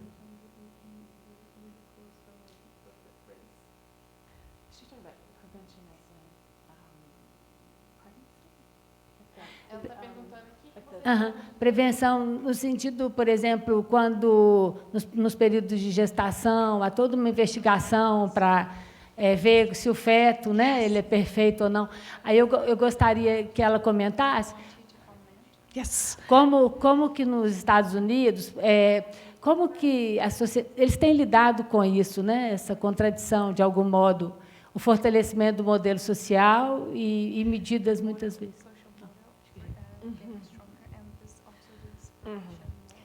So there are many people in my field who would say that the technology for detecting disability during pregnancy is another form of eugenics. Because the medical field typically will advise mothers and fathers to terminate pregnancy, boom, right off the bat. There are some hospitals and cities around that also have parents who have children, for example, with Down syndrome, and they will come in and also talk, if the parent would like, they talk about what it's like to have a child with Down syndrome, and it's a joy and it's fine, and just to give another side, but that's not the norm. It really is that they immediately, with anything that looks like spina bifida, any of the trisomies, they immediately want and advise people to abort. So imagine of course, people with Down syndrome are very aware that people want to eradicate Down syndrome, so they have started some social media campaigns about that. Bom, e pensando nessa coisa, dessa ponte entre eugenia e o cuidado médico, ela traz o exemplo da síndrome de Down, onde muitos pais eles são aconselhados a abortar a criança quando é diagnosticada com síndrome de Down. Claro que existem alguns exemplos onde os pais são aconselhados a manter a criança, onde eles conversam sobre como é ok ter uma criança com síndrome de Down, que ela pode ter uma vida normal depois disso, porém a norma diagnosticou que o seu feto tem síndrome de Down, você tem uma recomendação para abortar ele. E as pessoas com síndrome de Down, elas percebem isso, elas sabem que existe um certo movimento para erradicar elas, e estão começando um movimento político contra isso. Yes, and the pressure on women to take the test while they're pregnant, some mothers go, I'm not taking the test, why would I take the test? Because it's not going to influence my decision, I will keep my child, and they are treated very poorly. Like, how dare you, right? Por exemplo, as mães que já tomaram a decisão de manter a criança são incentivadas a fazer o teste se a criança vai ter síndrome de Down ou não. Mas mas perguntar, por que eu vou fazer o teste se eu já tomei a decisão de manter a criança? E aí essas mães são tratadas de forma mais assim, rude, ou diferente das outras mães, porque elas não quiseram fazer o teste para ver se a criança delas vai ter síndrome de Down ou não.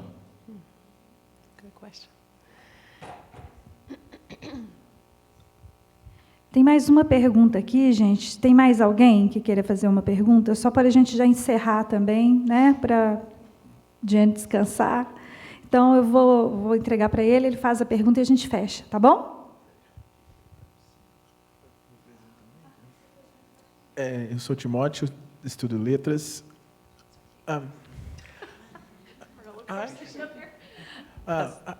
It's very simple. I would just want you to... ok. Eu queria, na verdade, se você pudesse recomendar, já que você falou de filmes e atores e séries, etc. Se você conhece alguma série ou filme ou alguma coisa que você possa indicar como que possa ser mostrado numa sala de aula, alguma coisa que tenha uma boa representação inclusiva e que possa servir para tirar alguma lição disso, para os alunos, etc. Great question. So, yes, I have a whole list that I can send to you. Part of what I do in my work is to also expose my students to just what's out there and how to be critical of that, because many of them are like, I love that movie. And I'm like, oh, that movie's so problematic. So we need to relook at that movie. So I want them to be able to be critical. So I do use films that many of them have gotten top awards. They're just right up there. As have people without disabilities who play people with disabilities. But then there are especially some documentaries that are excellent. That you could use in ways to say this is a great model. There are some pieces coming out, like I said, that you can stream that are not general, regular TV, that are really good. And what we really want to get to is to have characters in film and on TV and in theater that they have a disability, but that's not part of the story. They just happen to have a disability, right? There's a new Netflix piece out called The Politician. And I work a lot with disabled actors in New York, and so he's a friend of mine. And he's in it, and there's a slight mention because the main character wants him to be his running mate because he has a disability to get votes. And so there's this interesting interchange where he's like, no, I'm not doing that for you. And then after that, it's not really an issue whether he has a disability or not. He's a character in the series. So yeah. So it again, just hope you're keeping track because I have a whole list I can send you. It's a great question. Bom, ela falou que pode mandar uma lista inteira, mas antes de mais nada, o que ela queria falar é que ela ensina para os alunos como tomar uma posição crítica em relação ao filme que eles estão assistindo. Então, ela pode passar um filme para os alunos, todo mundo fala, que filme lindo e tal, e ela pensa, poxa, esse filme é muito problemático, porque ele não está representando do jeito certo. Então, depois de ter essa base de ensinar os alunos a ver de forma crítica o filme, a peça de teatro, etc., aí ela traz alguns exemplos. Então, tem, por exemplo, uma série na Netflix que foi recomendada por um amigo dela, onde tem um político e tem um cara que tem deficiência, e ela acha que isso também é interessante, onde peças ou filmes, etc., onde o foco não é a deficiência. Assim, acontece da pessoa ter uma deficiência, isso aí não é o centro da história. E aí tem essa história de um político que decide, eu vou querer você como subir no palanque comigo, porque você tem uma deficiência e tal, isso vai me trazer mais votos. E aí o cara fala, eu não vou fazer isso para você. Então isso é uma coisa interessante de se ter representação. Claro, também tem os documentários que vão focar na deficiência e tem um tom mais sério. E aí ela falou que vai entrar em contato com a Adriana para passar essa lista maior de filmes, séries, peças, etc., que abordam a deficiência. You are such a good listener for a guy. Guys really can listen. They're just choosing not to.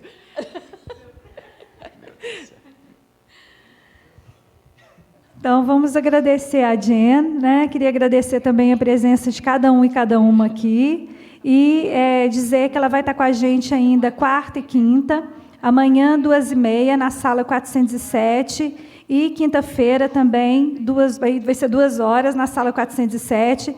É sobre o livro Ressignificando a Deficiência, que é o livro que tem traduzido aqui no Brasil, que eu costumo usar muito nas minhas aulas.